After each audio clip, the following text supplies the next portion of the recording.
Yung minamaliit yung mga kuya ko dahil may mga talento yan, panoorin nyo yung video. Tara, tapon natin. Wala naman silbi yan. Ah, ganon. Wala pala. Po siya, gumagawa po siya ng vape pad. Gawa po sa kahoy. Yan po. Yan po, first step, ginagawa niya. Iba talaga yung naisip ng mga tao pagdating sa kalakater niya siya. Ito yung perfect design niya mga tolo. O, tingnan nyo mga tolo, vape pad o, gawa sa kahoy. Pakita ko, pre, yung uso, pre, yung uso. Ayan o, uso. O, bagong vape pad mga tolo. O, yan mo. O, diba? Dami talagang talent ng mga tao pagdating sa kalokohan.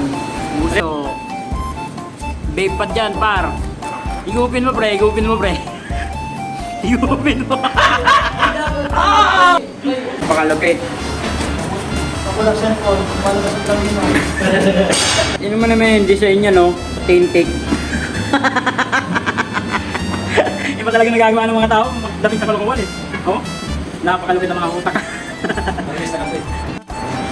Yung finish product niya mga tolo. Woo! Vape pad.